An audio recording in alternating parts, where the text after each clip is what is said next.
आज हम लोग छठा योग उपनिषद पढ़ने वाले हैं, ध्यान बिंदु उपनिषद। ध्यान बिंदु उपनिषद कृष्ण यजुर्वेद से जुड़ा हुआ है। कृष्ण यजुर्वेद से, ध्यान बिंदु उपनिषद कृष्ण यजुर्वेद से जुड़ा हुआ। अगर इसका निमोनिक हम लोग निकालें, निमोनिक क्या था? काका सासु काका ऋग्वेद लाओ। अब इसके बाद सातवां, फिर आठवां, तो का अक्का, फिर आएगा ऋग्वेद लाओ, ऋग्वेद वाला। आठवां तो किसी वेद से जुड़ा हुआ है नहीं, योगराज उपनिषद। तो ये हो गया ध्यान बिंदु उपनिषद, कृष्ण यजुर्वेद से जुड़ा हुआ है। और सातवां उपनिषद का नाम क्या है? नाद बिंदु उपनिषद। नाद बिंदु, नाद बिंदु किससे जुड़ा हुआ है? ऋग्वेद से जुड़ा हुआ है नाद बिंदु। और उसके बाद लास्ट जो आठवां हमें पढ़ना है वो है योगराज उपनिषद। योगराज किसी भी वेद से जुड़ा हुआ नहीं है। ठीक है, तो ये फॉर्मूला इसलिए बार बार बोल रहा हूँ, ये निमोनिक इसलिए बार बार कि यहाँ से क्वेश्चन आता है। तो ये क्वेश्चन इतना आसान क्वेश्चन तो किसी हालत में छूटना ही नहीं चाहिए। ध्यान बिंदु उपनिषद में जो मुख्य मुख्य चीजें हैं उसको एक साथ देख लेते हैं। अब उदित जी ने याद दिलाया तो इसको कर ही लेते हैं। इसमें कहा गया है, योग की चर्चा है। कौन सा योग है? तो षडांग योग बताया गया है, 6 अंग बताए गए। इससे पहले जो 2 हम लोगों ने योग उपनिषद पढ़ा उसमें अष्टांग योग की चर्चा थी, त्रिशिखी ब्राह्मण और योग तत्व उपनिषद में। और ध्यान बिंदु में षडांग योग की चर्चा है। प्रणव की व्याख्या की गई है, अ उ और म को अलग अलग करके बताया गया है कि अ उ म से किसका संबंध है और किसका किसमें लय होता है। ये भी बहुत इंपॉर्टेंट, यहाँ से भी बहुत क्वेश्चन पूछे जाते हैं अ उ म वाला। प्राणायाम के देवता से भी क्वेश्चन पूछे जाते हैं, ब्रह्मा विष्णु और रुद्र को प्राणायाम के देवता कहा गया है। प्रणव ध्यान की व्याख्या की गई है, अलग अलग जगहों पर ओंकार की का ध्यान करेंगे तो क्या होगा उसकी व्याख्या की गई है। परमात्मा की स्थिति का वर्णन किया गया है, 3 स्थान 3 मार्ग त्रिविध ब्रह्म, 3 अक्षर 3 मात्रा और अर्धमात्रा, ये सब परमात्मा के बारे में कहा गया है, सब परमात्मा में अवस्थित है। फिर देव स्थान की चर्चा है, हृदय कमल में शिव, चंद्रमा के बीच में वासुदेव कहा गया, नासिका मूल में भूमध्य के नासिका मूल से भूमध्य के बीच में ललाट है और उसमें ब्रह्म का निवास है। तो इसमें शिव, वासुदेव और ब्रह्म का निवास स्थान बताया गया, जो अलग अलग करके हम लोग पढ़ेंगे। फिर आसन में 4 आसन बताए गए हैं, सिद्धासन, भद्रासन, सिंहासन, पद्मासन। शिव सिप कहा गया, शिव सिप कहा गया। अच्छा, इससे पहले कल हम लोगों ने योग तत्व उपनिषद पढ़ा था, उसमें कितने आसन की चर्चा थी? 4 सिद्धासन, पद्मासन, भद्रासन। बहुत बढ़िया, उसमें भी 4 आसन। हाँ, शिव था, यहाँ शिव और शिव कहा गया है। आत्मा का निवास स्थान हृदय कमल में बताया गया है। हर दल पर फिर अलग अलग भाव की बात आई हुई है, किस दल पर आत्मा का निवास है तो उस दौरान क्या भाव आपके अंदर प्रकट होते हैं उसकी चर्चा की गई है। अवस्था के बारे में कहा गया, यहाँ से क्वेश्चन पूछा जाता है, इसको हम लोग देखेंगे। जागृत, स्वप्न, सुषुप्ति और तुरीया अवस्था, और 3 रेखा वलय को जोड़ा गया है इस अवस्था से, तो उसको हम लोग टेबल बना करके पढ़ेंगे। पंच प्राण के भी बीज मंत्र बताए गए हैं, वो भी हम लोग देखेंगे।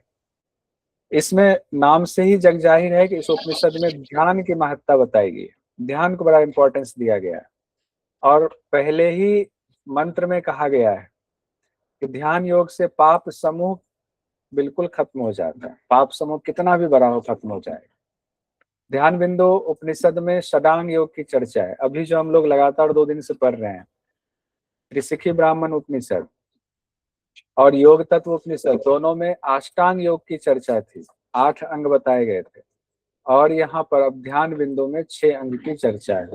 ध्यान बिंदु में 6 अंग, ये ध्यान रखिएगा, ध्यान बिंदु में 6 अंग का ध्यान रखना है। षडांग योग की चर्चा है। कुल मंत्र संख्या 105 बताया गया है। पहला मंत्र ध्यान की महत्ता को बताते हुए कहा गया है, यदि शैल समम पापम विस्तीर्णम बहुयोजनम भिद्यते ध्यान योगेन नान्यो भेदः कदाचन। तो पहले में ही आपको कह दिया गया कि ध्यान क्यों करना, ध्यान से होगा क्या, कि ध्यान के क्या फायदे हैं। तो एग्जाम में क्वेश्चन यहाँ से पूछ लिया गया था, आगे भी पूछा जा सकता है। कहा गया है, यदि पर्वत की तरह अनेक योजन विस्तार वाला पाप समूह हो, पर्वत देखते तो दिखता ही जाता है, दिखता ही जाता है, विस्तार खत्म ही नहीं होता है। नेहा जी के यहाँ जाओगे तो पर्वत खत्म ही नहीं होता है, एक खत्म होता है दूसरा शुरू हो जाता है। तो योजन विस्तार वाला पाप समूह अगर पहाड़ की तरह हो तो भी अगर आप ध्यान की साधना करते हैं तो वो पाप आपका नष्ट हो जाता है। अन्य किसी भी साधन से ये संभव नहीं है कि उस पाप का नाश हो जाए। क्वेश्चन पूछा गया था जून 2025 में, आ रहा हूं दीजिए। ध्यान योग से पर्वत के समान डैश नष्ट हो जाता है। पर्वत के समान क्या नष्ट हो जाता है? कर्म, अधर्म, पाप, पुण्य। तो क्या हो जाएगा? पाप नष्ट हो जाता है। अब हम लोग इसमें आते हैं, ठीक है। तो ये क्वेश्चन हो गया हमारा, जो पहला मंत्र था, पहले मंत्र से ये सवाल पूछा गया। फिर कहा जा रहा है परम पद क्या है, यानी समाधि के बारे में कहा गया क्या है समाधि। बीजाक्षरम परम बिंदु नादो तस्योपरि स्थितम स शब्दम चाक्षरे क्षीणे निःशब्दम परमम पदम। यानी बीज अक्षर ओंकार से परे बिंदु स्थित है। बीज अक्षर जो ओंकार है उससे परे बिंदु स्थित है, उसके ऊपर बिंदु स्थित है तथ्योपरि, उसके ऊपर नाद विद्यमान है और नाद से मनोहर ध्वनि सुनाई देती है। उस ध्वनि के अक्षर में विलय हो जाने पर जो अवस्था होती है, फिर ध्वनि सुनाई नहीं देती है तो वो शब्द विहीन अवस्था हो जाती है, वही परम पद है। परम पद की सुंदर व्याख्या, तो इसको ध्यान रखना पड़ेगा। एक तो बीज अक्षर ओंकार है, ओंकार के ऊपर बिंदी हो गया, उसके ऊपर कहा गया नाद है, आवाज आ रही है, नाद सुनाई दे रहा है, नाद हो गया। फिर कहा गया है उस ध्वनि के अक्षर में विलय हो जाने पर, ये जो नाद सुनाई दे रहा है, जब चित्त यहीं पर विलय हो जाए, चित्त का लय हो जाए, तब वो धीरे धीरे आवाज सुनाई देती है, धीरे धीरे आवाज शब्दहीन हो जाता है, फिर आवाज सुनाई नहीं देती क्योंकि आवाज में ही घुल मिल गए, शब्द विहीन स्थिति हो गई। तब जब पूरी तरह से लय हो गया, उसको कहेंगे पूरी तरह से लय होना, उस अवस्था को कहा गया कि वही परम पद की अवस्था है। परम पद की अवस्था 2 बार 3 बार बोलेंगे और एक कागज पे डायग्राम खींच लेंगे तो हो जाएगा। निरंजन पद की सत्ता को कैसे मापेंगे? संकेत स्वरूप कहा जा रहा है। वो निरंजन पद की सत्ता कैसे, कितना बड़ा है, इतना बड़ा है, इतना बड़ा है, सूक्ष्म है, क्या है? तो कहा गया यदि एक बाल का हिस्सा ले लीजिए, उसके नोक के 1,00,000 हिस्से कर दीजिए, फिर उसमें से एक भाग लीजिए, फिर उसका 1,00,000 हिस्सा कर दीजिए, फिर उसमें से एक हिस्सा निकालिए, उसका भी 50,000 हिस्सा कर दीजिए। अब जो शेष बचता है, जब वो भी क्षीण हो जाए, तब जो सूक्ष्म से सूक्ष्मतम अवस्था होती है, वही निरंजन ब्रह्म की सत्ता है। यानी उसका बचेगा ही क्या? वो भी क्षीण हो गया तो क्या ही बचेगा? कुछ नहीं बचेगा। कुछ बचेगा ही नहीं, मतलब कि ब्रह्म जो हर जगह व्याप्त है, इतने सूक्ष्म है कि पूरी हर जगह व्याप्त है। यानी ब्रह्म कण कण में विद्यमान है, ब्रह्म विभू है। फिर आगे कहा गया है जिस तरह फूल में गंध, दूध में घी और तिल में तैल होता है, और पत्थरों के बीच खदान में सोना विद्यमान होता है, उसी तरह आत्मा का अस्तित्व भी सभी प्राणियों में विद्यमान होता है। आत्मा सभी प्राणियों में है। अब लेकिन देख कौन पाता है? जिसकी बुद्धि स्थिर है वही देख पाता है। स्थिर बुद्धि वाले मोह रहित ब्रह्मविद मणियों में पिरोए गए सूत्र की तरह उस आत्म तत्व को जानकर उसी में स्थित रहते हैं। स्थिर बुद्धि वाले ही देख पाएंगे। उनकी अवस्था कैसे होगी? मोह रहित हो जाती है, ब्रह्म को फिर साक्षात कर लेते हैं, फिर आत्म तत्व को जान करके उसी में अवस्थित रहते हैं, उसी में स्थित रहते हैं, आत्मा से आत्मा में स्थित रहते हैं। फिर आगे कह रहे हैं जिस तरह वृक्ष अपनी संपूर्ण कला के साथ स्थित होता है, उसकी छाया कलाहीन होती है। वैसे आम का पेड़ है, आम उसमें लग रहा है, कहीं छाया पड़ी तो नीचे आम की छाया पड़ जाएगी, तो वो छाया कलाहीन होगी, उस आम को लेकर आप खा नहीं सकते। उसी तरह से आत्मा वृक्ष के समान है और छाया के समान दोनों भावों में सभी जगह विद्यमान है। लीजिए कितनी बड़ी बात कही गई। छाया के रूप में तो पूरे सृष्टि में है, लेकिन आत्म स्वरूप होने पर ही कहा गया है कि वृक्ष का फल खा सकते हैं। ऐसा नहीं, बहुत सारे लोग कहते हैं ना, इसका जवाब यहाँ पर बहुत सारे लोग ऐसा कहते हैं कि ब्रह्म जब हर जगह है तो गलत हो ही क्यों रहा है? गलत क्यों हो रहा है? गलत होना ही नहीं, सबको अच्छा व्यवहार करना चाहिए, सब कुछ अच्छा ही होना चाहिए था। उसका जवाब ये है कि छाया है, हर जगह जो है वो ब्रह्म की छाया है, और वृक्ष जो है वो आत्मा है। आत्मा का जिसको दर्शन हो गया, फिर ब्रह्म का दर्शन हो गया, फिर ना उसके साथ गलत होगा ना वो किसी के साथ गलत करेगा। अब प्रणव ओम का स्वरूप बताया गया है। हम लोग कौन सा उपनिषद पढ़ रहे हैं? ध्यान ध्यान बिंदु। पता चला हम पढ़ क्या रहे हैं वो पता ही नहीं रहा। पढ़ लिया सबको, अच्छा ये कौन सा उपनिषद पढ़ा हमने, किसमें था, अरे ये तो अच्छा इसमें था, अच्छा ठीक है ठीक। तो ध्यान बिंदु उपनिषद में प्रणव ओम का स्वरूप बताया गया है, जिसमें कहा गया ओम रूपी एक अक्षर ब्रह्म ही सभी मुमुक्षुओं का लक्ष्य है। मुमुक्षु मतलब जिज्ञासु, परम जिज्ञासु जो है, ब्रह्म रूपी ब्रह्म तत्व को जानने की जिज्ञासा जिनके अंदर है, तो जिज्ञासु के लिए क्या हो जाएगा लक्ष्य, ब्रह्म हो जाए। अक्षर ब्रह्म ही उनका लक्ष्य है। अक्षर ब्रह्म मतलब ओंकार। प्रणव के पहले अंश यानी आकार में पृथ्वी, अग्नि, ऋग्वेद, भू और पितामह ब्रह्मा का लय होता है। दूसरे में उकार में अंतरिक्ष, यजुर्वेद, वायु और भुवा के साथ जनार्दन विष्णु का लय होता है। और तृतीय अंश में यानी मकार में द्यो, सूर्य, सामवेद, स्व और महेश्वर का लय होता है। इसका टेबल आपको बनाना है, टेबल यहाँ बना हुआ है, इसको देखिए, इसको खुद से भी बनाना है। आकार में कहा गया है किस किस का लय होता है, ये क्वेश्चन पूछा जाता है।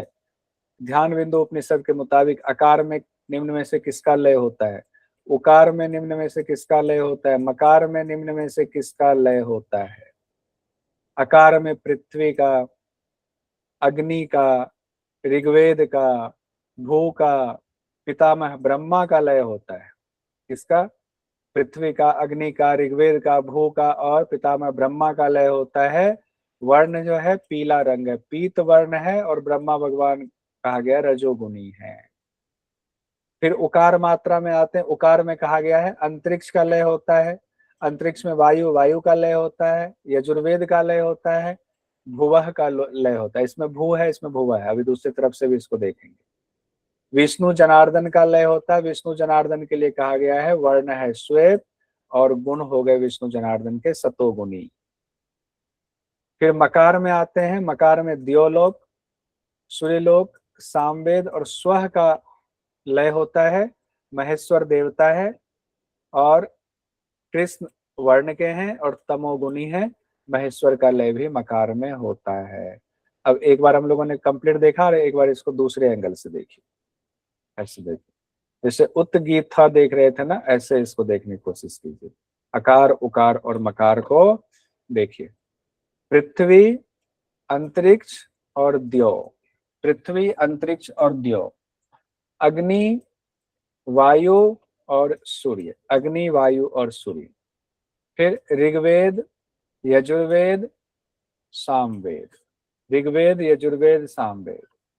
फिर कहा गया भू, भुवः, स्वः, एकदम सिंपल बैठता चला जा रहा है। फिर पितामह ब्रह्मा, विष्णु जनार्दन, महेश्वर। और वर्ण और गुण तो आपको पता ही है। पीत वर्ण रजोगुण ब्रह्मा भगवान, श्वेत वर्ण सतोगुण जनार्दन भगवान, कृष्ण वर्ण तमोगुण, ये हो गए आपका महेश्वर के लिए कहा गया। ठीक है, क्वेश्चन देखिए पूछा गया दिसंबर 2019 में, ध्यान बिंदु उपनिषद के अनुसार ओंकार के तृतीय अंश मकार में क्या लय होता है। तृतीय अंश मकार में क्या लय होता है, जो उच्च कोटि वाला होगा सारा लय होगा। क्या क्या लय होगा सो बताइए। सामवेद। द्योलोक कहा गया ना, द्योलोक और सामवेद का है। पृथ्वी, अंतरिक्ष और द्योलोक, पृथ्वी, अंतरिक्ष और द्यो, भू, भुव, स्व, स्व तो यहाँ है नहीं तो द्योलोक वाला आ जाएगा। ठीक है, और सामवेद तो हम लोगों ने देखा ही था। अब देखिए यहाँ पर सर ये छांदोग्य से काफी मिल रहा है, पूरा ही मिल रहा है वैसे तो, है ना लोग से सर? मिल रहा है। हाँ। अच्छा, आइए फिर उनके बारे में कहा गया है कि 8 अंग वाले हैं ब्रह्म, 4 पैर वाले हैं, 3 नेत्र वाले हैं, उनकी चर्चा हो रही है, मंत्र भी हम लोग पढ़ेंगे। और 5 देवता भी उन्हीं में समाहित हैं, जिसके लिए कहा जा रहा है मंत्र ये है अष्टांग च चतुष्पादम त्रिस्थानम पंचदेवम ओंकारम यो ना जानाति ब्रह्मणो ना भवेत तुसह। यानी उस पर ब्रह्म को जिनको ओंकार के रूप में हम लोग कहते हैं, वो 8 अंग वाले हैं। 4 पैर वाले हैं, 3 स्थान वाले हैं और 5 देवता उन्हीं में समाहित है। 8 अंग। अब यहां से एक क्वेश्चन बन जाता है, 8 अंग वाले कहा गया है ओंकार को, कहां पर 8 अंग वाला कहा गया है ओंकार को, ये अलग से स्पेशल डायरी में नोट कीजिए। ओंकार को 8 अंग वाला कहा गया है। 4 पैर वाला तो आप समझ जाएंगे, विश्व तेजस प्राज्ञ और फिर जो है तुरीय यानी कि शिव अद्वैतम वाला, वो तो समझ में आ जाएगा। तो 8 अंग के लिए व्याख्या में आता है अकार उकार मकार नाद बिंदु कला कलातीत उससे भी परे, ये 8 हो गया। फिर कहा जाता है, सब व्याख्या का है, ध्यान रखिएगा। कहा जा रहा है 4 पैर, तो 4 पैर हो गया, उसमें भी 2 तरीके से व्यष्टि और समष्टि के रूप में कहा गया। विश्व तेजस प्राज्ञ और तुरीय हो गया। समष्टि में कहा गया विराट, सूत्र, बीज और तुरीय कहा गया, ये व्याख्या में आया हुआ है। व्यष्टि समष्टि क्या होता है, कोई बता सकते हैं? व्यष्टि क्या है, समष्टि क्या है? ये जीवात्मा है, नीचे वाला परमात्मा है। चलिए ये भी एक हो गया, बढ़िया सुंदर। आरजू जी क्या कहना है आपका? सर मेरा भी यही है कि व्यष्टि परक तो जीवात्मा है, यानी कि एक प्रत्येक जो व्यक्ति होता है उसको हम इसमें लेते हैं, और जो समष्टि परक होता है सर वो परमात्मा है जो कि पूरे विश्व में यानी कि हमारे समाज में है। बहुत सुंदर, बहुत सुंदर। सरिता जी ने भी एंट्रीज किया। सरिता जी। जी सर, व्यष्टि सांसारिक लेवल का हुआ, समष्टि ईश्वर वो परमात्मा लेवल पे। ठीक। जब परमात्मा और संसार और परमात्मा की जब तुलना होगी तो वहां संसार हो गया व्यष्टि और समष्टि हो गए परमात्मा। ठीक है, बहुत सुंदर। त्रिनेत्र की फिर चर्चा आई हुई। त्रिनेत्र त्रिस्थान में कहा गया, 3 चीजों का देखिए यहाँ पर वो बना हुआ है, बंच बना हुआ है। जागृत स्वप्न सुसुप्ति 3 ये भी है, स्थूल सूक्ष्म कारण ये भी 3 है, सतरज स्तंभ ये भी 3 है, इच्छा शक्ति ज्ञान शक्ति क्रिया शक्ति ये भी 3 है, भूत वर्तमान भविष्य ये भी 3 है, ये सब भी उन्हीं में समाहित हैं। फिर 5 देवता जो हम लोग पढ़ते हैं, ब्रह्मा विष्णु रुद्र ईश्वर सदाशिव, जो हमारे शरीर में मौजूद है 5 चक्रों में, वो देवता भी उन्हीं में अवस्थित हैं। किनमें? ओंकार में अवस्थित हैं, ध्यान रखिएगा। अब ये पूछा जा सकता है एक क्वेश्चन ऐसे भी, ओंकार में कितने देवता अवस्थित हैं? ध्यान बिंदु उपनिषद के मुताबिक ओंकार में कितने देवता अवस्थित हैं? 5 देवता अवस्थित हैं, ये ध्यान रखिएगा। क्वेश्चन किस पढ़ तो लिया हमने, समझ में आ भी गया, लेकिन क्वेश्चन ऐसे घुमा के पूछा जाता, लगता है हमने कुछ नहीं पढ़ा हुआ है, कैसे अब इस सवाल का जवाब दें। अब ये देखिए यहाँ पर, प्रणवो धनु सरो ही आत्मा ब्रह्म तन लक्ष्यम उच्यते अप्रमत्तेन वेदव्यम सर्वत तन्मयो भवेद निवर्तन्ते क्रिया सर्वास्तम अदृष्टे परावरे। अब ये हम लोगों ने कहाँ पर पढ़ा हुआ था? 2 जगह पर आया हुआ था, मुंडक में सरोरे के हम पे एक मुंडक में और ध्यान बिंदु, आप लोगों ने बोला हुआ था उस क्लास में। मुंडक में हो गया और ध्यान बिंदु में हो गया, 2 जगह हो गया, मुंडक और ध्यान बिंदु, याद रहे, कहीं नोट कर लीजिए, अभी तो याद रहेगा, बाद में भूल जाएगा। मुंडक और ध्यान बिंदु। और सर जो बाल की नोक बनाने के लिए बोला था ना 1 लाख, वो श्वेताश्वतर उपनिषद में भी था, वहां पे 100 बोला था। हाँ वहाँ 100 बोला था। ठीक, बहुत सुंदर।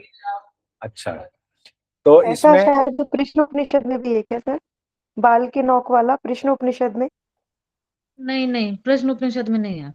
नहीं, प्रश्न में नहीं है, प्रश्न कुछ तैत्तिरीय में 50,000 का कुछ था। श्वेताश्वतर अरे उपनिषद नहीं, वो में श्वेताश्वतर जीवात्मा में का ही था स्वरूप। कि 1 में से 100 के करने हैं, फिर 100 में से 1 लेके उसके फिर 50 करने हैं, ऐसे वहां पे था। 50 करना, सर 2 हाँ। ही जगह आया है, श्वेताश्वर और ध्यान बिंदु। श्वेता सर ध्यान रहे। अनीता जी इसका बना करके एक भेजना, ठीक है। कल अभिलाषा जी ने कितना अच्छा बना के भेजा, मैंने ग्रुप में भेजा हुआ है, देखिए कितना सुंदर बनाया। ध्यान बिंदु उपनिषद में ये कहा जा रहा है कि धनुष को ओंकार मानेंगे और आत्मा को बाण मानेंगे, और आत्मा को कहाँ ले जाना, किसमें मिलाना है? ब्रह्म में, तो ब्रह्म हमारे लक्ष्य हो गए। तो यहाँ से क्वेश्चन पूछा जाता है, प्रणवो धनु सरो ही आत्मा ब्रह्म लक्ष्य हो गए, तो ये हमें ध्यान रखना है। ब्रह्म को क्या कहा गया? लक्ष्य कहा गया। आत्मा को कहा गया वान है यानी सरो है, और धनु कहा गया है ओंकार को। मुंडक उपनिषद और ध्यान बिंदु उपनिषद दोनों में है। ओंकार से ही सभी देवों की उत्पत्ति हुई, जब ओंकार में ही सब कुछ है, ओंकार से ही सारे स्वर उत्पन्न हुए हैं, ओंकार से तीनों लोकों की उत्पत्ति हुई है, ये भी कहा गया है। और ओंकार में कहा गया है रस पापानी दीर्घ संप्र संपक प्रदो अव्यय अर्धमात्रा समायुक्त प्रणवो मोक्षदायक। ये प्रणव ही मोक्षदायक है। ह्रस्व अंश से कहा गया है, ये इंपॉर्टेंट हो जाता है। पाप का नाश होता है, पाप का दहन होता है। दीर्घ अंश से अक्षय संपदा की प्राप्ति होती है और अर्धमात्रा से प्रणव मोक्षदायक हो जाता है। यहाँ से क्वेश्चन आ सकता है, तो इसको एक टेबल खुद भी बना करके अलग स्पेशल डायरी में लिख लीजिए। बुक में तो मान लीजिए मिल जाएगा, बुक में तो बहुत सारी बातें अलग अलग करने को नोट्स बोलते हैं। तो ह्रस्व अंश से, ओंकार के ह्रस्व अंश से क्या होता है? पापों का दहन। पाप का दहन हो गया तो दीर्घ अंश से अक्षय संपदा की प्राप्ति। अक्षय संपदा मतलब बहुत ज्यादा धन संपत्ति की प्राप्ति हो जाएगी। और अर्धमात्रा से युक्त प्रणव का अगर आप कर रहे हैं संधान तो मोक्ष आपको मिल जाएगा, मोक्षदायक कहा गया है। फिर हम लोग, ये भी एक इम्पोर्टेंट तैल धारा वाला कई बार ये लाइन दे दिया जाता है कि इसका क्या अर्थ है। हाँ कविता जी, इसमें भी कहीं गड़बड़ है क्या? नहीं सर, कोई गड़बड़ नहीं है। मैं तो बस यही कह रही थी, अक्षय का मतलब जो कभी क्षय ना हो, जिसका, वो हो सकता है ना। हाँ, जो कभी क्षय ना हो, अक्षय होता, शाब्दिक अर्थ तो वही है, लेकिन हम लोग जब अपने सांसारिक जीवन में कहते हैं ना उसका अक्षय संपदा है, तो क्षय तो कोई संपदा पिछली बार सर जैसे। आपने, हाँ बताइए, कौन कुछ बोल रहे हैं? सर आपने द्रौपदी जी का उदाहरण दिया था पिछली बार इसमें अक्षय संपदा के अंदर।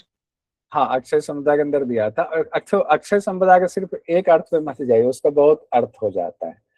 द्रौपदी जी का दिया था, जैसे उनका पात्र था वो खत्म ही नहीं हो रहा था उसमें से। लेकिन जो भी संपदा है, संपदा जो भी है एक आत्म तत्व को छोड़ करके, वो सब खत्म होने वाला है, ये ध्यान रखिएगा। यहाँ उसका भावार्थ लेंगे तो अक्षय संपदा का तात्पर्य बहुत बड़ी संपत्ति के मालिक आप हो गए। और सामने जिसके पास मान लीजिए कि एक स्कूटी है, और वो ऐसे आदमी को देख रहा है, मुकेश अंबानी को, तो वो तो कहेगा अक्षय संपदा है मुकेश अंबानी के पास। ठीक है, तो ऐसे हो गया। अक्षय संपदा का दूसरा अर्थ लेंगे तो आत्मज्ञान वाला स्थिति हो गया। उसी में जब और अवस्था हो गया, ऊंची अवस्था, तो आत्मज्ञानी हो गए, तो मुक्त हो ही गए, फिर बाकी चीजें हट गए। आइए, ये मंत्र भी बहुत इंपॉर्टेंट है, जिसमें कहा गया तैल धारामी वात्मी अविच्छिन्नम दीर्घ घंटा निनादवत अवाच्यम प्रणव स्याग्रम यस्तम वेद सवेदविद। तेल की अनवरत धारा के समान कहा गया है, घंटे के लंबे निनाद के समान। तेल की अनवरत धारा के समान, घंटे के लंबे निनाद के समान प्रणव के सामने ध्वनि रहित शब्द होता है, उसका ज्ञाता ही वेद वेदता होता है। यानी जैसे आप मान लीजिए आपके अंदर नाद स्फुटित होता है कि एक बड़ी सिद्धि मिल गई, वो सिद्धि बहुत छोटा है, उस प्रणव से अगर उस सिद्धि की तुलना करे, उस ध्वनि की तुलना करे, तो वो ध्वनि भी उसके सामने शब्द रहित होता है। प्रणव की इतनी महिमा बताई गई है।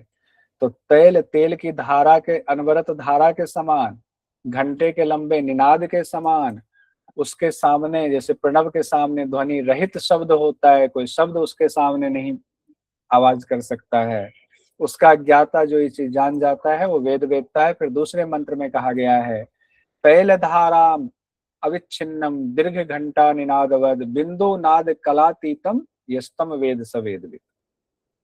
पहली लाइन वही सेम है, अर्थात तेल की अनवरत धारा के समान, घंटे के लंबे निनाद के समान। अच्छा, घंटे का लंबा निनाद के समान क्या हुआ? हम मंदिर में जाते हैं, घंटी बजाते हैं ना, तो उससे जो टन आवाज आती है, टन, ऐसे लगता है कि बहुत लंबे दूर तक कहीं गया, जाकर के फिर विलीन हो गया हुआ। ऐसा कभी महसूस किया है? घंटी बजाने वाला लगता है दूर तक गया, जाके विलीन हो गया। ऐसा नहीं टन बजाया खत्म हो गया, नहीं, टन बहुत दूर तक जाता है वो। तो घंटे के लंबे निनाद के समान। फिर कहा गया बिंदु नाद कलातीतम, बिंदु नाद और कलात से अतीत उस प्रणव को जो जानता है, यानी प्रणव बिंदु नाद और कला से अतीत है, वही ज्ञानी है, वही वेदविद है। हाँ मृण्मयी जी। नमस्ते सर। सर, धर्मेंद्र उपनिषद में कई कई अंश उनका भगवत गीता से मिलता जुलता है। जैसे जस्तन वेद सवेदविद, ये जो है ये पुरुषोत्तम योग पंचदश अध्याय में उद्धमूल मतलब शाखा मस्तपन प्राहुरब्धम संदांसी जस्य पन्नानि जस्तन वेद सवेदविद, ये एक है, इससे मिलता है। और और 8वां अध्याय में जो है अक्षर ब्रह्म, जो इससे भी एक मिलता है एक ये। हाँ सर, आप बोलिए। हाँ नहीं नहीं, सही कह रहे हैं, बहुत अच्छा, बहुत अच्छा, सुंदर। ये तो तभी बता सकते हैं ना, आप जब आप पढ़ोगे तो बता सकते हैं, आपने पढ़ा होगा, सुंदर आपने बताया। फिर हम लोग आते हैं प्रणव ध्यान और उसकी विधियों की चर्चा। ये परीक्षा की दृष्टि से देखिए, कहा जा रहा है नित्य हृदय कमल की कर्णिका के बीच में स्थिर ज्योति शिखा के समान अंगुष्ठ मात्र ओंकार का ध्यान करे। एक तो ये कहा गया, कहाँ पर? हृदय कमल की कर्णिका, कर्णिका मतलब पेटल्स होता है, पंखुड़ियां होती हैं, उसमें ज्योति शिखा के समान अंगुष्ठ मात्र ओंकार का ध्यान करेंगे। फिर कहा जा रहा है इरा से वायु को उदर में भरेंगे, इरा से पूरक किया, देह के बीच में फिर कहा गया है ज्योतिर्मय ओंकार का ध्यान करेंगे। और यहीं पर ये लाइन आया हुआ है, पूरक कुंभक रेचक को ब्रह्मा विष्णु रुद्र कहा गया है। पूरक कुंभक रेचक को ब्रह्मा विष्णु रुद्र कहा गया, ये प्राणायाम के देवता हैं। तो पूरक ब्रह्मा, कुंभक विष्णु, रेचक रुद्र हो गए। ये क्वेश्चन इस बार एमपी सेट में पूछा गया था, यहाँ से एक क्वेश्चन, ठीक है। पूरक कुंभक रेचक ब्रह्मा विष्णु रुद्र प्राणायाम के देवता है तीनों। तो ये क्वेश्चन यूजीसी नेट में भी पूछा गया, प्राणायाम के देवता ब्रह्मा विष्णु और रुद्र कहा गया। कौन से उपनिषद में? ध्यान बिंदु उपनिषद में कहा गया है। फिर यहाँ कहा जा रहा है, अब बाद में जो बात कही जा रही है उसमें थोड़ा सा मैंने नोट में यहाँ पर लिखा हुआ है, थोड़ा अलग है, लेकिन क्वेश्चन यहीं से ले लीजिएगा। ब्रह्मा पूरक इत्युक्तो विष्णु कुंभक उच्यते रेचो रुद्र इति प्रोक्तः प्राणायामस्य देवता। यानी शुद्ध स्फटिक मणि के समान करोड़ों चंद्रमा की कांति वाले महाविष्णु का विनयशील भाव से ध्यान करें। अब ये लाइन हमने हटा दिया वहां से। फिर कहा गया है पूरक करते समय नाभि स्थान में प्रतिष्ठित अतसी पुष्प के समान चतुर्भुज महाविष्णु का ध्यान करना चाहिए। अब यहाँ अलग बात बताई जा रही है, यहाँ पूरक करते समय ब्रह्मा भगवान की जगह पर चतुर्भुज महाविष्णु के ध्यान की बात कही जा रही है, जो कि हमने यहाँ लिखा हुआ है। यहाँ पूरक के समय विष्णु के ध्यान की बात कही जा रही है, जो पहले बताए नियम से अलग है। उसी तरीके से दूसरे में कहा जा रहा है कुंभक के दौरान, अगले मंत्र में, हृदय स्थल में कमल के आसन पर सुशोभित लालिमामय गौर वर्ण वाले चतुर्मुख पितामह ब्रह्मा का ध्यान करें। तो यहाँ कुंभक के समय ब्रह्मा के ध्यान की बात आई हुई है, जो कि ऊपर नियम बताया हुआ है। पूरक के समय ब्रह्मा का ध्यान होना चाहिए, ब्रह्मा भगवान का। रेचक के दौरान ललाट में शुद्ध स्फटिक मणि के समान श्वेत रंग के त्रिनेत्र युक्त निष्कल कला रहित भगवान शिव का ध्यान करना चाहिए। इसमें तो खैर भगवान शिव ही कहा गया है रेचक में, तो इसलिए वहां नोट की जरूरत नहीं है। फिर भगवान शिव के बारे में कहा गया है नीचे की ओर पुष्पित हुआ, ऊपर की ओर नाल वाला है ना, कमल के नाल को ऐसे नीचे कर दें तो नीचे खिला हुआ, ऊपर उसका डंडा है। और अधोभाग की ओर मुख किए हुए, अधो मतलब नीचे की ओर मुख किए हुए कदली एक पुष्प होता है, कदली पुष्प की तरह हृदय कमल में सभी वेदों के आधारभूत भगवान शिव अवस्थित हैं। अब यहाँ से एक बात होगी, भगवान शिव का कहाँ स्थान कहा गया है? हृदय कमल में कहा गया है, ये नोट कर लीजिएगा स्पेशल डायरी में। ध्यान बिंदु उपनिषद में भगवान शिव का स्थान कहाँ कहा गया है? हृदय कमल में कहा गया है। ध्यान बिंदु उपनिषद के फिर 36वें मंत्र में कहा जा रहा है त्रिस्थानम च त्रिमात्रम च त्रिब्रह्म च त्रयाक्षरम त्रिमात्रम अर्धमात्रम वायस्तम वेद स वेदविद।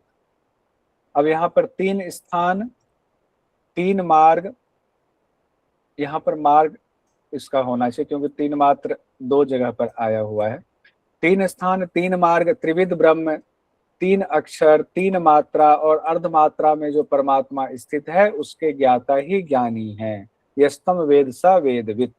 यहाँ से भी क्वेश्चन पूछा गया है, आगे भी पूछा जाएगा। क्वेश्चन है दिसंबर 2023 का। ध्यान बिंदु उपनिषद के अनुसार परमात्मा की स्थिति बताई गई है त्रिविध ब्रह्म, त्रिगुण, त्रयाक्षर, अर्धमात्रा और वेदज्ञ। तो त्रिविध ब्रह्म कहा गया है क्या? कहा गया है। त्रिगुण कहा गया है क्या? त्रिगुण बताइए, त्रिगुण कहा गया है? नहीं कहा गया है।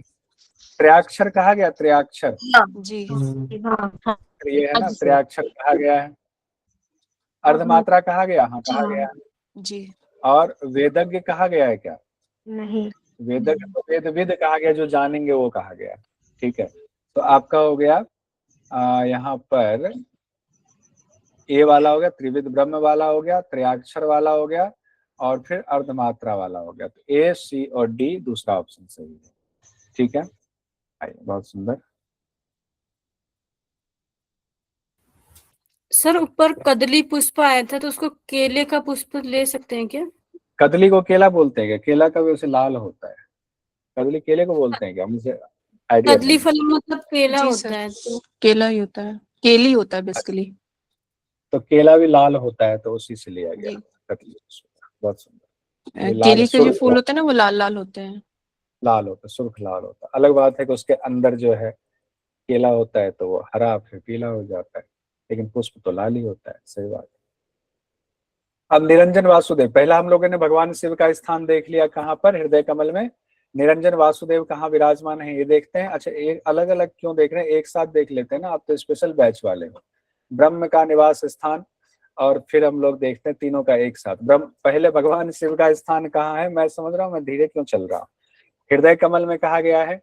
निरंजन वासुदेव कहाँ विराजमान है? देखिए वह छूट गया हुआ। ब्रह्म का निवास नासिका मूल से भूमध्य के बीच ललाट स्थान में कहा गया है। अब यहाँ हम इसको लिख लेते हैं, इसमें गलती सुधारना। 248 पेज। ये हमारी वाले में नहीं है सर। टेबल नहीं बना हुआ है आपके वाले में, हम्म, टेबल बना लीजिए उसमें। भगवान शिव का स्थान कहाँ है? हृदय कमल। निरंजन वासुदेव का स्थान कहाँ है? चंद्रमा के बीच में। और ब्रह्म का निवास कहा गया है नासिका मूल से भूमध्य के बीच ललाट स्थान में ब्रह्म का स्थान है। ये नोट कर लीजिएगा। फिर आया हुआ है षडांग योग। कौन से 6 अंग की चर्चा है ध्यान बिंदु उपनिषद में? आसन, प्राणायाम, प्रत्याहार, धारणा, ध्यान और समाधि योग के 6 अंग कहे गए। 4 आसन कहा गया। संसार में जितने जीव जंतु हैं उतने आसन हैं। इस तरह आसनों के असंख्य भेदों के ज्ञाता महेश्वर हैं, लेकिन 4 आसन उनमें प्रमुख है। सिद्धासन, भद्रासन, सिंहासन, पद्मासन। सिद्धासन, भद्रासन, सिंहासन और पद्मासन। इसके बाद चक्रों की चर्चा करते हुए कंद, स्थान और प्रमुख नाड़ियों का जिक्र किया गया है। चक्रों की चर्चा करते हुए कंद, स्थान और प्रमुख नाड़ियों का जिक्र है। पहला चक्र आधार चक्र, दूसरा चक्र स्वादिष्ठान। आधार और स्वादिष्ठान के बीच में कहा गया है काम रूप स्थान है। गुदाधार में कहा गया, यानी गुदा स्थान में कहा गया है जो आधार चक्र है, जिसको मूलाधार कहते हैं, वो 4 दल वाला है। उसके बीच में, यानी उस मूलाधार में कामाख्या नाम, काम नाम से प्रसिद्ध स्थान है, उसी को योनि कहा गया है। उसी को कुंडलिनी भी कहा गया है, जिसकी सिद्ध लोग साधना करते हैं। तो मूलाधार में कुंडलिनी है, सिद्ध लोग उसकी साधना करते हैं। अब यहाँ पर हम लोग देखते हैं मणिपुर चक्र के बारे में, ये इंपॉर्टेंट है। तत्नाभि मंडलम चक्रम प्रोच्यते मणिपूरकम द्वादश महाचक्रे पुण्य पाप नियंत्रितः। मणिपुर चक्र है, नाभि स्थान हो गया, 12 दल से युक्त है और पुण्य पाप का नियंत्रण होता है नाभि चक्र में। कई जगहों पर यह बात आई हुई है। इस तत्व ज्ञान को जो नहीं समझ पाया है वो ब्रह्मजाल में ही फंसा रहता है, उसको ब्रह्मजाल में फंसा रहना पड़ता है। इसके बाद कहा गया मेढ से ऊपर नाभि से नीचे पक्षी के अंडे के आकार का कंद स्थान कहा गया। कहा? मेढ से ऊपर नाभि से नीचे कंद का स्थान कहा गया है। उसी में उससे 72,000 नाड़ियां निकलती है। 72 नाड़ियां मुख्य हैं और उसमें भी 10 नाड़ियां प्रमुख हैं। इरा, पिंगला, सुषुम्ना, गांधारी, हस्तजिह्वा, पूषा, यशस्विनी, अलम्बुसा, कुहू और शंखनी। अब यहाँ पर देखिए ध्यान देने वाली बात है, नाद बिंदु उपनिषद में सिर्फ शुरुआती 3 नाड़ियों का स्थान बताया गया है, इरा, पिंगला, सुषुम्ना का। बाकी का स्थान नहीं बताया गया है अलग से। योग चूड़ामण्यक उपनिषद में हूबहू इन्हीं 10 प्रमुख नाड़ियों की चर्चा है, लेकिन त्रिशिखी ब्राह्मण उपनिषद में 2 मुख्य नाड़ियों का नाम अलग है, वैष्णवी ब्रह्म नाड़ी और कौशिकी नाड़ी। तो इसको नोट कर लीजिए या स्क्रीनशॉट्स ले लीजिए, इसका एक टेबल बना लीजिए कहाँ कहाँ पर आपको नाड़ियों की चर्चा हो रही है। तो कंप्लीट नाड़ियों का जो है आपका बन जाएगा एक कंपैरेटिव स्टडी। वैसे तो बना हुआ है मेरा, वो बाद में हम लोग पढ़ेंगे उसको। 72,000 नाड़ियों में प्राण जीव रूप से वास करता है। 72,000 नाड़ियों में प्राण और अपान के वशीभूत होकर के ऊपर नीचे आवागमन करता है। फिर हंस मंत्र की चर्चा है ध्यान बिंदु उपनिषद में, जिसमें कहा गया 21,600 बार जाप होता है और इसी को अजपा गायत्री कहा गया है। चलिए, कुंडलिनी की स्थिति और जागरण की विधि बताई गई है। कुंडलिनी सुषुम्ना के पथ को अपने मुख में आच्छादित करके सोई रहती है। और जब जागृत होती है तो मन और प्राण वायु के साथ कुंडलिनी सुषुम्ना में जाती है। किनके किनके साथ? मन और प्राण वायु के साथ सुषुम्ना में जाती है। कैसे जाती है? ऊपर चढ़ती है, जैसे कहा गया सुई है और सुई में जो है धागा पिरोया हुआ है और सुई आगे जा रहा है, उसी तरीके से सुषुम्ना में जाता है। कुंडलिनी को मोक्ष द्वार की चाबी कहा गया है। ये सब कॉमन इतनी चीजें हैं कि आपको ये बस ये वाली लाइन यहाँ पर थोड़ा अलग सा कहा गया है, जैसे सुई धागे के साथ ले जाती है वैसे कुंडलिनी प्राण मन और प्राण वायु को सुषुम्ना में ले जाती है। जागरण विधि में क्या कहा गया है? पद्मासन लगाइए, दोनों हाथों को संपुटित कीजिए, जालंधर बंद लगाइए, बार बार प्राण वायु के नीचे अपान वायु को ऊपर की ओर चलायमान करेंगे। इससे कुंडलिनी शक्ति का जागरण होता है। कुंडलिनी शक्ति कैसे? प्राण वायु को नीचे अपान वायु को ऊपर करेंगे, बार बार ये अभ्यास करेंगे तो कुंडलिनी शक्ति का जागरण होगा। जो योगी पद्मासन लगा करके नारी द्वार से प्राण वायु को खींचकर कुंभक करता है वह निश्चित ही मोक्ष को प्राप्त करता है। इसमें कोई संशय नहीं है, इसमें कोई संशय की स्थिति नहीं है। अब देखिए क्वेश्चन एक पूछ दिया गया खामखा परेशान करने के लिए। क्वेश्चन बहुत आसान है। कहा गया ध्यान बिंदु उपनिषद के अनुसार प्राण वायु को खींचकर कुंभक द्वारा रोकने पर परिश्रम द्वारा जो स्वेद कण निकलता है उसे क्या करना चाहिए? तो उसका यहाँ उत्तर दिया हुआ। इस दौरान जो आप अभ्यास कर रहे हैं पसीना आए तो शरीर में ही मर्दन करना है। ये तो हर जगह कहा गया है कि पसीना आए तो मर्दन करना है। यहाँ नाम लेकर के ऐसा फंसाया गया है 2 मिनट तक तो सोचेगा कि अच्छा प्राण वायु वरुण और वारुणी वाला कर दिया कहीं। हाँ, और होने वाले प्राणायाम के परिश्रम द्वारा जो स्वेद कण निकलता है, अरे वाह कितना घुमाया हुआ है। तो क्या हो गया? अंगों में ही मर्दन करना चाहिए। देव जी आ गए, मुझे लगा पता नहीं आज कहाँ रह गए। इसके ठीक बाद आहार की चर्चा है। आहार भी बताया गया है जिसमें बहुत लंबा नहीं है, छोटा है। कटु अम्ल लवण का परित्याग करें, तीन ही कहा गया। कटु अम्ल लवण का परित्याग करें, दुग्ध का सेवन करें तो सुखी होंगे। फिर ब्रह्मचारी मिताहारी योग परायण को 1 साल या उससे थोड़े से अधिक समय में सिद्धि मिल जाती है। नात्र संशय है, इसमें कोई संशय नहीं है। अब इस टेबल को हम लोग देख लेते हैं मुद्राओं के बारे में। मूल बंद, उड्यान बंद और जालंधर बंद को देखते हैं। मूल बंद में कहा गया है एड़ी से योनि स्थान को दबाएं और मल द्वार का संकोचन करें। एड़ी से योनि स्थान को दबाना है और गुदा द्वार का संकोचन करना है। अपान वायु को ऊपर उठाना। मूल बंद में ये होता है, अपान वायु को ऊपर उठाते हैं। मूल बंद के अभ्यास से जनरली हर जगह आपको मिलेगा प्राण अपान की एकता होती है, एकीकरण होता है। मलमूत्र छीन होता है, बूढ़े भी जवान हो जाते हैं। मलमूत्र छीन प्राण अपान की एकता आए तो ये मूल बंद के लिए है। उड्यान बंद में कहा गया है जिस तरह बिना थके महाखग उड़ान भरता है उसी तरह पेट को पीछे खींचे, नाभि को ऊपर उठाए। तो उड्यान बंद मृत्यु रूपी हाथी के लिए सिंह के समान है, मृत्यु मातंग केसरी कहा गया है। जालंधर बंद कंठ को सिकोड़े जिससे वायु की गति रुक जाती है, फिर अमृत अग्नि में नहीं गिरता है। जालंधर बंद में भी ये तकरीबन ज्यादातर जगहों पर चर्चा है कि अमृत नहीं गिरता है। जालंधर बंद अमृत को ऊपर ही रोक लेता है। ये भी हो गया हमारा, ज्यादा नहीं बचा हुआ है। हाँ, यहाँ जालंधर योग तत्व उपनिषद कल हम लोगों ने पढ़ा था ना, वहां पर जालंधर बंद को मृत्यु मातंग केसरी कहा गया है। ये कंपैरेटिव हम लोगों ने योग में देखा था। फिर उसके बाद खिचड़ी मुद्रा की चर्चा है। खिचड़ी मुद्रा उसे कहते हैं जिसमें जिह्वा को उल्टा करके कपाल कुहर में प्रविष्ट किया जाए और दृष्टि भूमध्य पर रखा जाए। उसे इतना ही कहा गया है। जिह्वा उल्टा करके कपाल कुहर में ले जाएंगे, दृष्टि भूमध्य पर रखेंगे, दृष्टि भूमध्य पर। फल क्या कहा गया? निद्रा, क्षुधा और तृषा यानी भूख प्यास निद्रा, इस पर कंट्रोल होता है। व्याधि और मृत्यु का नाश हो जाता है। कर्मों में लिप्त नहीं होता है। चित्त आकाश में गमन करता है, चित्त आकाश में गमन करता है।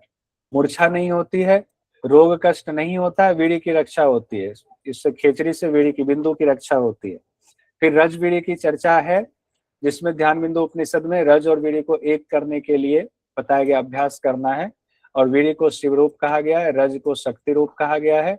वीर्य चंद्रमा है और रज सूर्य है। ये पहले भी हम लोग पढ़ चुके हैं। ये कहीं भी आएगा चूड़ामणि में कहीं भी आएगा वो तो एक ही रहेगा। देखिए रज वीर्य की जो व्याख्या की गई है ना, वो कहीं भी होगा तो रज जो है वो शक्ति रूप ही होगा और वीर्य जो है वो सूर्य रूप ही होगा। वो बदलेगा नहीं, चाहे कोई भी ग्रंथ का नाम ले ले। तो ये ध्यान रखिएगा, तो दिक्कत नहीं होगी। शुक्र और महारज ऐसे बोला है हाँ, ना। शुक्र और महारज, और रंग भी याद रखिएगा, ठीक है। अब हम लोग आते हैं महामुद्रा की विधि में, देखते हैं जिसमें कहा गया शोधनम मलजालानाम घटनम चंद्र सूर्ययोः रसानाम शोषणम सम्यक महामुद्रा अभिधीयते। ये थोड़ी सी अलग व्याख्या की गई है, इसीलिए इसको हमने मंत्र के साथ दिया हुआ है कि नारियों में स्थित मल को शोधनम मल जालानाम, मल के जाल में जो अशुद्धि है उसको उसका शोधन करता है। घटनम चंद्र सूर्ययोः, सूर्य और चंद्र के संयोग और रसों के भलीभांति शोषण किए जाने को महामुद्रा कहते। तीन चीजें हो गई यहाँ पर। पहला, नारियों में मल का शोधन।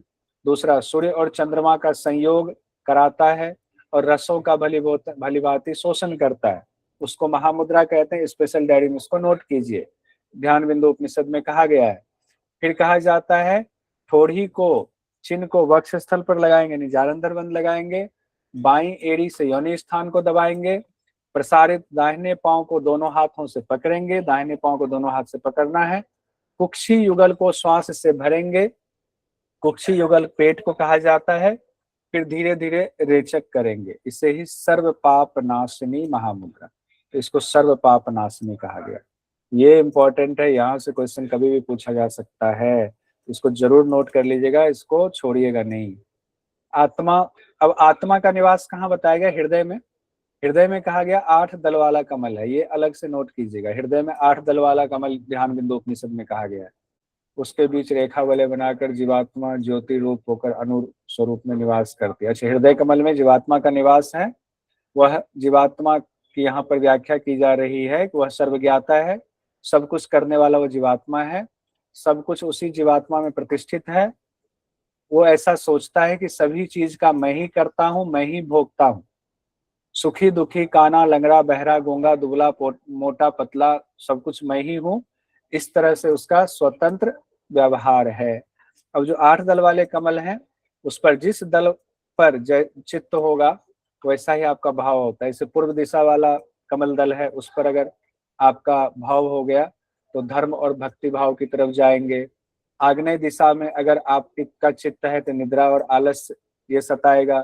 दक्षिण दिशा में अगर आपका चित्त चला जाए तो द्वेष भाव और क्रोधी स्वभाव वाले हो जाएंगे। नए नृत्य दिशा में अगर आपका चित्त चला जाए उस दल कमल पे तो पाप कर्म और हिंसक वृत्ति वाले हो जाएंगे। अगर पश्चिम दिशा में चला, पश्चिम दल कमल के पश्चिम वाले हिस्से पर चित्त चला गया तो क्रीड़ा और विनोद से संबंधित हो गया। वायव्य कोण वाला कहा गया है घूमने फिरने और वैराग्य भाव, घूमने फिरने और वैराग्य भाव आपका हो जाएगा। उत्तर दिशा में हो गया तो सुख साधन और सजने संवरने का बड़ा भाव हो जाएगा। ईशान कोण में अगर चला गया तो दान पुण्य और अनुग्रह वाला होगा। ठीक है, तो जैसे ईशान कोण में हो वैसे ही जो है दान पुण्य करना शुरू कर देता है आदमी। तो इसको टेबल बना के 2-3 बार देखने की कोशिश कीजिए। हालांकि यहाँ से अभी तक एक भी क्वेश्चन नहीं पूछा गया है, लेकिन एग्जामिनर का कोई ठिकाना नहीं है, अगर ये पूछा गया तो टफ में माना जाएगा।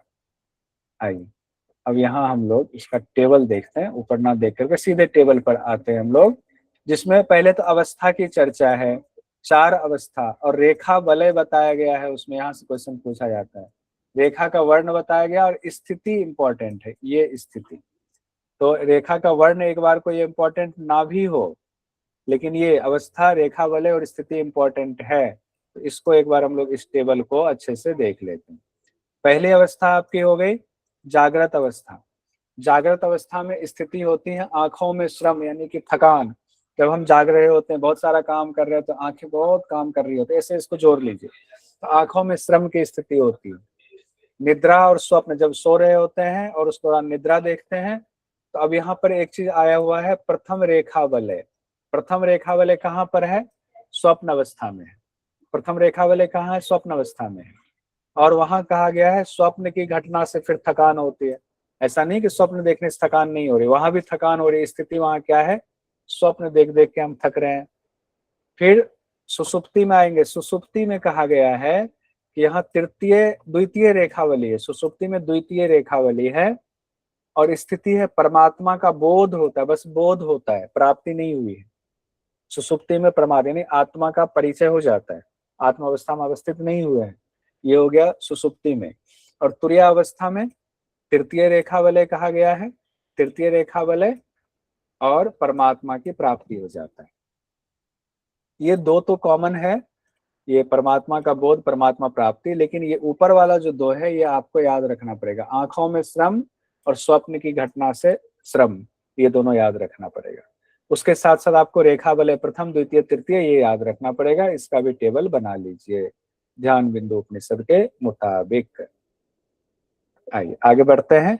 साथ साथ जैसे मैं बोल रहा हूँ ना, तो आप लोग सबका तो माइक बंद है, तो साथ साथ बोलते भी रहिए अपना। अच्छा ये है, ये है, ये है। हालांकि कई बार आपका माइक खुल जाता है तो मुझे पता चल जाता है, हाँ कई लोग बोल बोल करके याद कर रहे हैं, कई लोग लिख भी रहे हैं। क्या चीज? सर क्या ऐसा भी पूछ सकते हैं कि जागृत में रेखा वलय नहीं बन रहा, मतलब ऑप्शन में रेखा हाँ, वलय नहीं कि नहीं बन रहा है? किसमें कोई रेखा वलय नहीं है, ऐसे भी पूछ सकता है। बिल्कुल सही कह रहे हो। कौन सी अवस्था में कोई रेखा वलय नहीं है, ये भी पूछा जा सकता है। अब स्थिति में, इस स्थिति में पहुंचने के पर ध्यान कैसे करें? तो बुद्धि को सब कुछ से पृथक कर लें। बुद्धि को जितने विषय हैं उससे पृथक कर लें, कुछ भी विचार ना करें, धैर्य पूर्वक मन को आत्मा पर केंद्रित करना है। तब प्राण और अपान में एकीकरण हो जाता है। संपूर्ण जगत को आत्म स्वरूप मानते हुए लक्ष्य पर ध्यान केंद्रित करते रहें। लक्ष्य आत्मा ही है, आत्मा ही सब कुछ है, उसी पर ध्यान केंद्रित करना है। इस तरह तुरीयावस्था में सारे द्वंद्व मिट जाते हैं, सब कुछ आनंद स्वरूप ही होता है। क्योंकि यहाँ इसलिए कहा गया ये कि अचानक से तो हम किसी अवस्था में नहीं पहुंच जाते हैं, वहां पर अभ्यास करना पड़ता है, तब परमात्मा की प्राप्ति होती है। शुरुआत में कुछ समय के लिए परमात्मा की प्राप्ति होगी, फिर आप ध्यान हटेगा, फिर ले जाएंगे। तो उस अभ्यास के लिए यहाँ पर चर्चा हो रही थी। अब हम लोग देखते हैं पृथ्वी आदि पंच तत्वों को ध्यान के योग्य बताया गया। पृथ्वी आदि जो पंच तत्व हैं वो ध्यान के योग्य हैं। यकार जो नीले बादलों के समान है वह प्राण का बीज है। रकार जो आदित्य रूप वर्ण अग्नि रूप है वो अपान का बीज है। फिर लकार जो बंदूक पुष्प के समान है, पृथ्वी रूप है, व्यान का बीज है। ये अलग बात कही गई, इसको ध्यान रखिएगा। शंख के रंग वाला वकार जीव रूप जो उदान है वो उसका बीज मंत्र है। हकार जो स्फटिक प्रभायुक्त आकाश रूप है वो समान का बीज है। तो इसको टेबल में देख लेते हैं, ज्यादा अच्छा रहेगा इसको समझना। जो पंच प्राण है उसके बीज मंत्र की चर्चा सिर्फ ध्यान बिंदु उपनिषद में अभी तक हम लोगों ने पढ़ा हुआ है, परीक्षा की दृष्टि से महत्वपूर्ण है। फिर से देखिए, प्राण का बीज यकार है, अपान का बीज रकार है, व्यान का बीज लकार है, उदान का बीज वकार है और समान का बीज हकार है। सर ये ऐसे जो लगता है य र ल व ह, ऐसे लेकिन यर और लवाह तब फायदेमंद होगा जब प्राण अपान व्यान उदान और समान ये सीक्वेंस में याद होगा, तब यर और लवाह पूरा जो वर्ण वाला है उससे बैठ जाएगा। अगर ये इसमें एक भी सीक्वेंस खराब हुआ तो ये गड़बड़ हो जाएगा। तो ये सीक्वेंस भी उस हिसाब से याद कर। वर्ण कहा गया प्राण का, प्राण के लिए वर्ण नीला है, अपान के लिए आदित्य है, व्यान के लिए बंदूक पुष्प लाल है, उदान के लिए शंख समान कहा गया है और समान के लिए स्फटिक के समान कहा गया है। प्राण का तत्व जोड़ा गया है वायु से, अपान का जोड़ा गया है अग्नि से, क्योंकि अपान देखिए अब इसको जोड़ सकते हैं आप। अपान मतलब रकार, रकार किसका होता है? मणिपुर चक्र का, तो अग्नि रूप हो गया। इससे भी आपका बहुत एक सेटिंग बैठ सकता है। पृथ्वी रूप में कहा गया है, पृथ्वी कहाँ हुआ? मूलाधार चक्र का, तो लकार हो गया। मूलाधार के लिए यहाँ व्यान शब्द आया हुआ है, एक जोड़ने की कोशिश कीजिए। फिर हम लोग कहते हैं शंख समान आया हुआ है, ये है जीव रूप कहा गया है, ये अलग है, उदान के लिए कहा गया। उदान को जीव रूप कहा गया, वकार है। वैसे वकार किसका है? स्वाधिष्ठान का है, सर जल तत्व का, जल तत्व का है। ठीक है, बहुत सुंदर। शंख समान कहा गया इसीलिए उसने। फिर आकाश है, हा विशुद्धि वाला, उसको समान के लिए कहा गया है बीज में।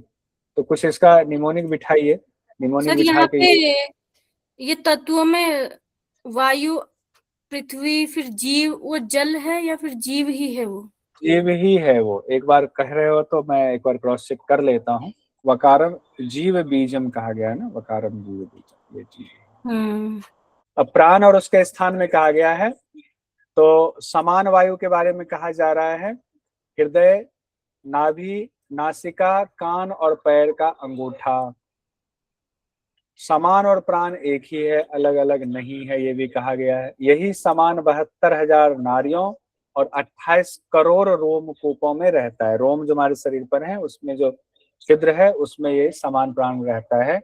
तो हो सकता है रोमकूपों में कौन सा प्राण रहता है ये पूछते तो समान प्राण हुआ। समान के लिए हृदय, नाभि, नासिका, कान, पैर का अंगूठा कहा गया है, और समान और प्राण को एक ही कहा गया, अलग अलग नहीं है, इंपॉर्टेंट है। फिर ओंकार के जाप की चर्चा हो रही है। चित्त को एकाग्र करेंगे, पूरक, कुंभक, रेचक की क्रिया करेंगे। चित्त को एकाग्र करके पूरक, रेचक, कुंभक क्रिया करेंगे, और हृदय कमल के कोटर में यानी कि गुहा में धीरे धीरे सबको आकर्षित करेंगे। प्राण वायु, अपान वायु को भी उसी हृदय गुहा में अवरुद्ध करेंगे और ओम का उच्चारण करेंगे। इसको जरूर स्पेशल डायरी में नोट कीजिए, नहीं हो रहा तो स्क्रीनशॉट्स लीजिए, बाद में नोट कीजिएगा, क्योंकि देखिए बिल्कुल अलग बात कही गई है। हृदय कमल के कोटर में धीरे धीरे सबको आकर्षित करेंगे, प्राण वायु, अपान वायु को भी वहीं अवरुद्ध करेंगे, फिर ओंकार का उच्चारण करेंगे। ये इंपॉर्टेंट है, यहाँ से क्वेश्चन आ जाए फिर मत बोलिएगा कि आपने बोला नहीं था। ठीक है उदित जी, नोट कर लिया, अब दिखाइएगा कल मुझे कहाँ नोट किया आपने। फिर उसके बाद नादानुसंधान की विधि बताई जा रही है। कंठ का संकोचन करके, जालंधर बंद लगा के और मूल बंद लगा के, इसके लिए कहा गया लिंग का संकोचन करके। उसके बाद सुषुम्ना का संकोचन करेंगे, यानी उद्यान बंद लगाएंगे। फिर सुषुम्ना नाड़ी में बिना दंड से उठने वाले, सुषुम्ना नाड़ी में ही कहा गया है नाद सुनाई देता है। सुषुम्ना नाड़ी में बिना का दंड होता है ना, से तार, उस पर आवाज आती है, तो बिना दंड के से उठने वाले अमूर्त नाद सुनाई देता है। अमूर्त नाद। जी मैडम कुछ कह रहे थे? ये तो पढ़ाई छोड़ दें। नहीं, अरे ठीक है, तो अमूर्त नाद सुनाई देता है। हंसिए मत आप लोग, ऐसे जो हंस रहे हैं सब लोग। अमूर्त नाद कहाँ सुनाई देता है? सुषुम्ना के बिना दंड में, सुषुम्ना में ही नाद सुनाई देता है। और ध्वनि देखिए, शंखनाद जैसी ध्वनि सुनाई देती है। एक ही ध्वनि बताया गया है पहले, फिर उसके बाद एक और ध्वनि बताया गया, दो ध्वनि। शंखनाद जैसी ध्वनि सुनाई देती है। फिर व्योम रंध्र यानी आकाश रंध्र से गमन करने वाला जो नाद है, तो मोर पक्षी की ध्वनि के समान सुनाई देता है। तो दो हो गया यहाँ पर, शंखनाद और मोर पक्षी। यहाँ पर पिछली बार भी बताया था, इंपॉर्टेंट है। मोर पक्षी की ध्वनि सुनाई देती है, किस उपनिषद में कहा गया है? तो ध्यान बिंदु उपनिषद में है, और कहीं पर यह चर्चा नहीं है जितना हम लोगों ने अभी तक पढ़ा हुआ है, तो इसलिए ये इंपॉर्टेंट हो जाता है। कपाल कुहर के मध्य 4 दलों वाला स्थान है। कपाल कुहर अंदर कितने दल वाला स्थान है? 4 दल वाला कमल है वहां पर। यहाँ आत्मा प्रतिष्ठित है। आत्मा का स्थान कहाँ बताया गया है? 4 दल वाले कमल में। और ब्रह्मरंध्र में, अब ये समझना मुश्किल था फिर भी लिखा हमने, ब्रह्मरंध्र में कोदंड यानी धनुष के बीच में शक्ति स्थित है। ब्रह्मरंध्र में शक्ति स्थित है, और वहीं पर मन को अगर लीन कर लेते हैं तो आत्म साक्षात्कार हो जाता है। वहीं रत्नों से ज्योतिष्मान नाद बिंदु महेश का स्थान कहा गया है। जो पुरुष इसका ज्ञाता है कैवल्य को प्राप्त करता है। अब एक चीज ध्यान दीजिएगा, महेश का स्थान, तो एक तो कपाल कुहर में कहा गया 4 दल वाला कमल है, ये तो ठीक है, वहां आत्मा प्रतिष्ठित है, आत्मा की बात हो रही है। ब्रह्मरंध्र के कोदंड में उसके बीच में शक्ति स्थित है, जहां मन को लीन करना है तो आत्म साक्षात्कार हो जाएगा। और वहीं पर कहा गया है, यानी ब्रह्मरंध्र में ही कहा गया है, रत्नों से ज्योतिष्मान नाद बिंदु महेश का स्थान है। कहाँ? ब्रह्मरंध्र में ही नाद बिंदु महेश का स्थान है, तो ये नोट कीजिएगा। सर यहाँ ना कपाल कुहर के मध्य 4 दल वाला बताया है, आत्मा का महेश का स्थान है ना, या फिर आत्मा का स्थान? आत्मा का स्थान है, मुझे लगता है वही है, लेकिन परीक्षा की दृष्टि से हम अलग अलग हमने कर दिया हुआ है, इसको आत्मा का स्थान कर दिया। और फिर देखिए, चूंकि यहाँ कपाल कुहर शब्द है ना, हाँ। और यहाँ ब्रह्मरंध्र में कोदंड है, ब्रह्मरंध्र में कहा गया धनुष के बीच में शक्ति है, उसके बाद आ रहा है कि वहीं पर नाद बिंदु महेश है, तब यहाँ मान के चलेंगे ब्रह्मरंध्र के लिए बात हो रही है। तो सर ये कंफ्यूजन वाला होता है, क्योंकि हम मोस्टली कपाल कुहर तो खेचरी के लिए पढ़ते हैं। नहीं, हम इसमें कंफ्यूजन नहीं करेंगे, हमें क्योंकि लाइन के हिसाब से दिया हुआ है, ब्रह्मरंध्र में कहा गया है नाद बिंदु महेश का स्थान। ठीक है, परीक्षा एनटीए ने ऐसा कहा हुआ है। जी सर, जी सर। बाकी जगह हम खेचरी के अंदर पढ़ते हैं ना सर, कपाल कुहर के अंदर मध्य 12 दलों वाला होता है, तो ये अलग से बन जाता है क्वेश्चन। हाँ, ये अलग से बन गया। वो तो कपाल कुहर में कहा गया है 16 दल वाला कमल है, 16 दल जी सर। कमल, इसको व्योम चक्र कहा जाता है। पर ठीक है, यहाँ वो एक अलग से जंक्शन बन जाता है। ये अलग सा यहाँ पर दिया हुआ है, ये 4 दल वाला स्थान है, ये अपने आप में एक अलग सा ये दिया हुआ है 16 दल के। हाँ, ये भी क्वेश्चन एक बन गया ना कि किस योग उपनिषद में कपाल कुहर में 4 दल वाले कमल की चर्चा है, 4 दल वाले स्थान की चर्चा है, तो हो गया ध्यान बिंदु उपनिषद। ये भी नोट कर लीजिए। ठीक है, सुंदर बताया। सरिता जी 3.5 करोड़। 3.5 करोड़। ठीक है। और सर यहाँ पे हृदय में 8 दल बताए हैं, बाकी जगह तो 12 बताते हैं। सावन जी बताइए। हाँ जी सर, ये आत्मा का स्थान जो है यहाँ पे 4 दल बोल रहा है, और पीछे हृदय स्थल में 8 दल वाला कमल है, वहां पे भी था। हाँ, वहां पे भी था, तो क्या करेंगे, आत्मा तो कई बार मूलाधार में भी कहा गया है, तो जी ऐसा सर, तो गलत नहीं है। दरअसल क्या है, जब गमन करके आते हैं तो आत्मा का जहाँ ध्यान, आप यहाँ पर ध्यान करेंगे आत्म स्वरूप यही हो जाएंगे, और कहा गया कपाल कुहर में करेंगे तो कपाल कुहर में ही हो जाएंगे, तो आध्यात्मिक दृष्टि से गलत नहीं है। परीक्षा की दृष्टि से आप 2-3 जगह लिख लीजिए। जब ओके घेरन सर। संहिता में हम ध्यान में पढ़ते हैं ना कि जीवात्मा का ध्यान मूलाधार में भी करना, जीवात्मा का ध्यान वहां भी करना है, वहां भी करना है, तो अलग अलग जगहों पर बताया गया है जीवात्मा का ध्यान करेंगे उस लॉ पर। जी सर। लेकिन यहाँ बिल्कुल अलग ही तरह से कहा जा रहा है। यही डिफरेंस हम लोगों को करना, यही डिफरेंस हमें जो है एनटीए के सामने खड़ा रख पाएगा।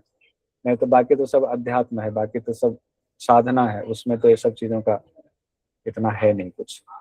एक गुरु के हिसाब से चलेंगे, एक ही चीज को करना है, उतने में ही मुक्ति मिल जाती है। मोर वाला जरूर लिख लीजिएगा, मोर पक्षी वाला। ठीक है। शांति मंत्रास के लिए हम भगवत गीता का मंत्र लेंगे। आंखें बंद करते हुए पूरा ध्यान आप मंत्र पे ले जाइए। ओम ध्यायतो विषयान पुंसः संगस्तेषुपजायते संजायते कामात् क्रोधोऽभिजायते क्रोधात् भवति सम्मोहास्मृतिविभ्रमः स्मृतिभ्रंशात् बुद्धिनाशात् प्रणश्यति।